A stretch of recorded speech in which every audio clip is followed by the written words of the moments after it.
Este es el único superdeportivo que BMW se ha atrevido a fabricar.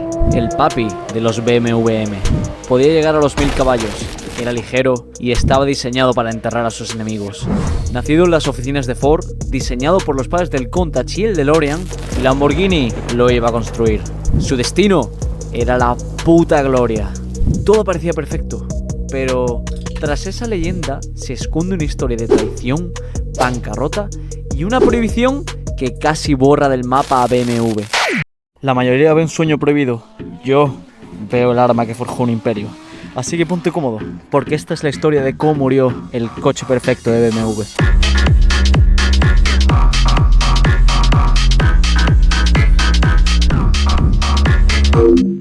El mundo miraba por la tele en las Olimpiadas, pero BMW miraba al futuro. Y el futuro tenía esta pinta. Lo llamaron BMW Turbo y lo tenía todo.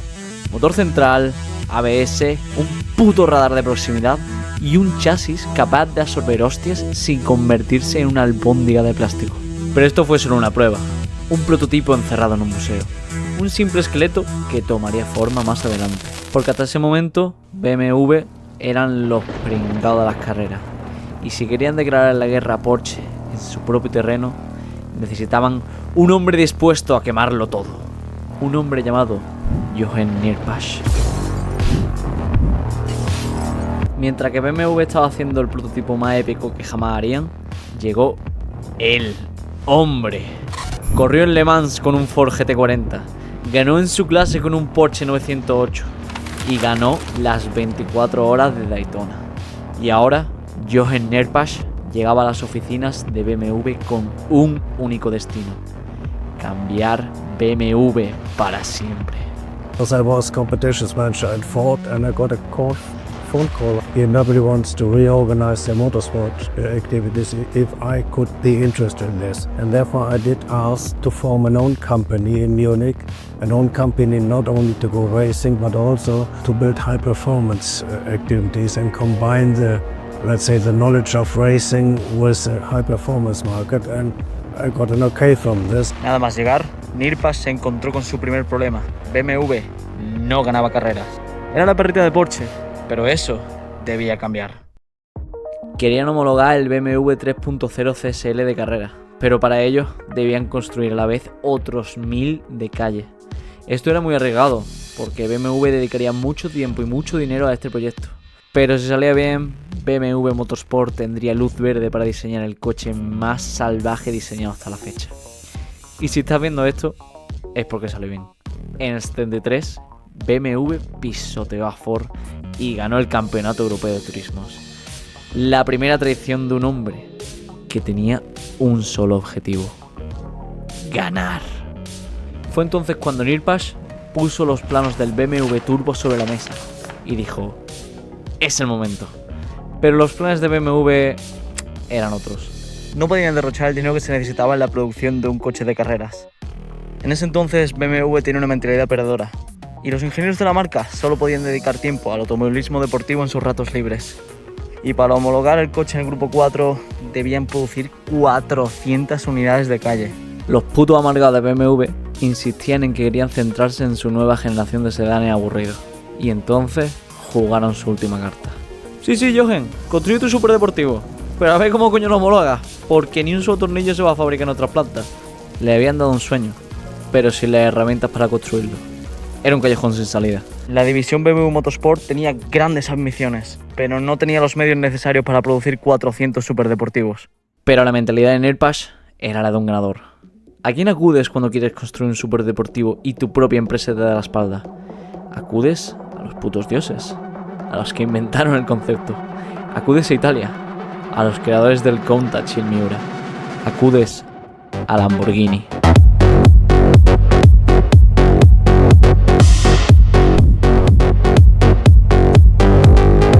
Nierpasch se acercó al panteón de los dioses en búsqueda de los vengadores del motor.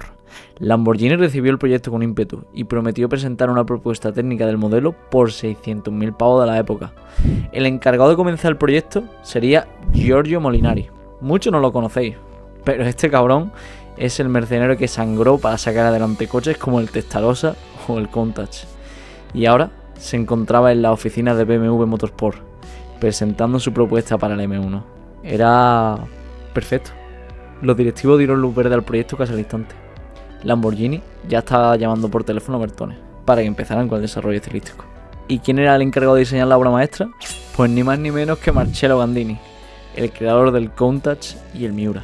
Gandini esbozó varios bocetos del M1, pero debido a una deuda, Lamborghini tuvo que traspasar el diseño a Ital Design. Ahora no sería Gandini quien los diseñara, sería el dios Giorgetto Giugiaro, el hombre que dibujó el DeLorean, el Lotus Esprit, el papá del destructor de rallies conocido como Lancia Delta y el putísimo Golf. Y para rematar la jugada, nuestro maestro diseñó esto.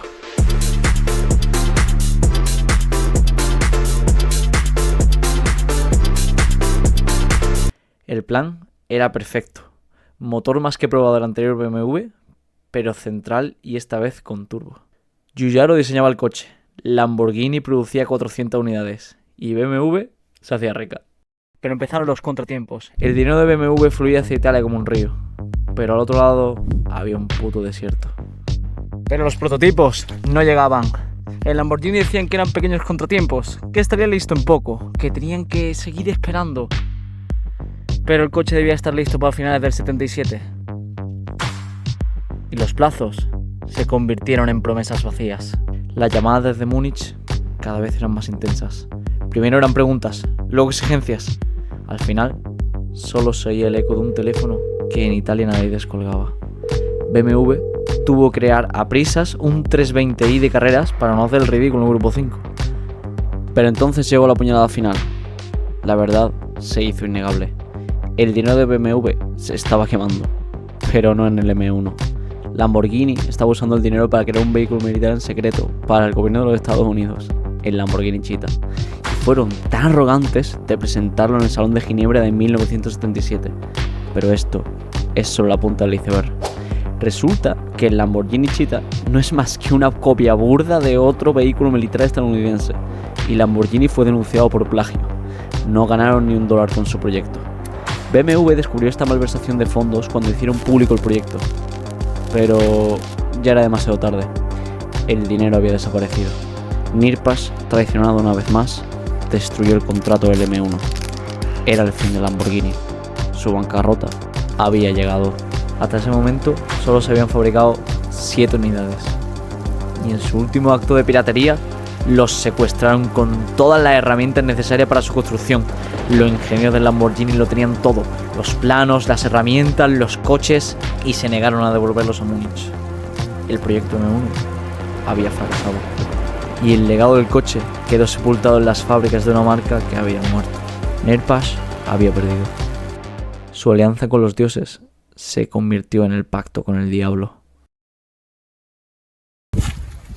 Cualquier otro se hubiera rendido, habría vuelto a Múnich a lamerse las heridas. Pero un hombre como Nirpas no le arruinas el sueño. Lamborghini había profanado su sueño y él les declaró la guerra. Los coches seguían allí, pudriéndose como chatarra. El trabajo de sus hombres secuestrado. Y entonces Nirpas supo lo que tenía que hacer. No iba a llamar a sus abogados. Iba a reunir un puto comando. Iba a ir a Italia a patear la puerta de la fábrica en bancarrota y a recuperar lo que era suyo.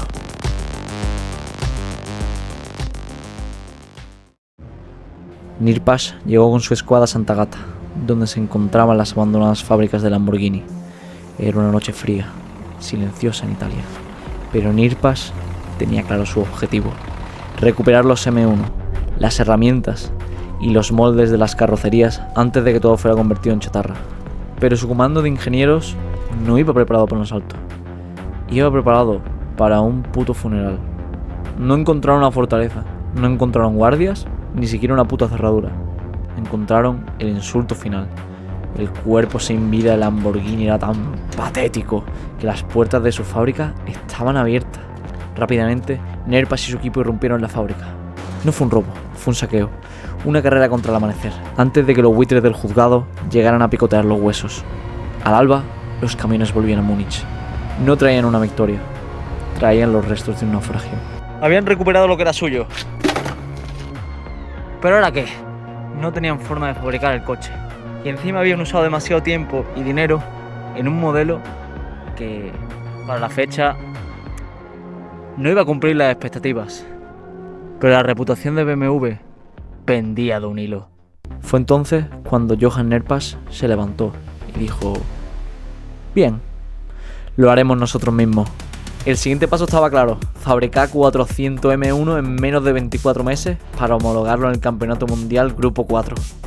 Nerpas jugó el papel del director de orquesta, tenía contactos y empezó a llamar. Marchesi, sí, ya habéis construido el bastidor del Miura. Para mí quiero uno que aguante el apocalipsis. Tir, fibra de vidrio para todo el puto coche. ¡Ya! Aital Design, Yuyaro me debes una. Quiero la carrocería ensamblada para ayer. Por último, Bauer.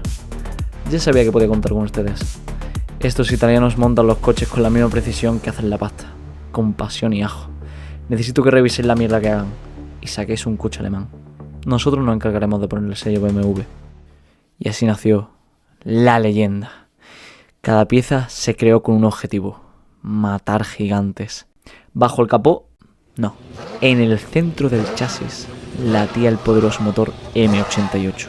Sus 6 cilindros orquestaban la combustión que se producía en un espacio de 3.453 centímetros cúbicos.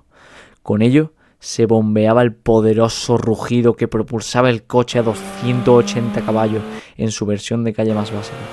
Con esto ya asustabas a los pijos alemanes. Pero esto era solo el principio. En la pista y sin bozal, las 9.000 revoluciones hacían gritar el motor para llegar a 476 caballos.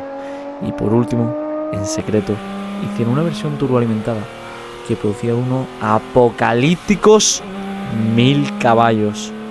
Su construcción era perfecta.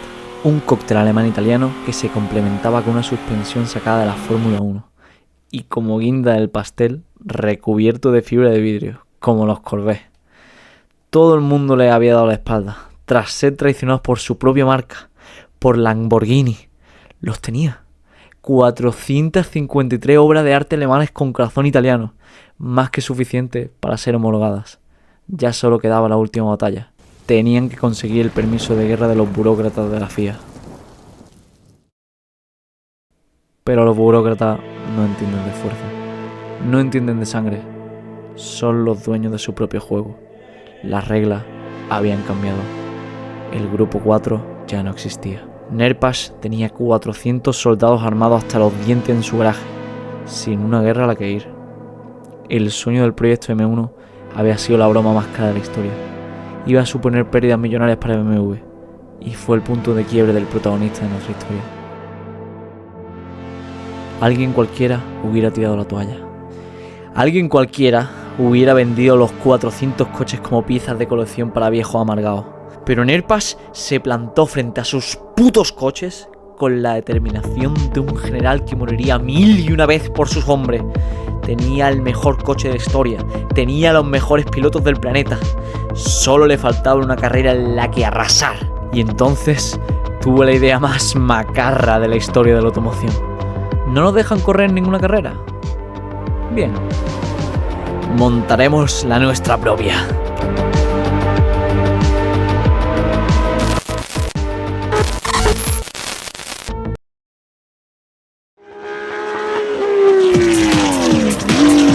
La llamaron Procar y la premisa era la hostia.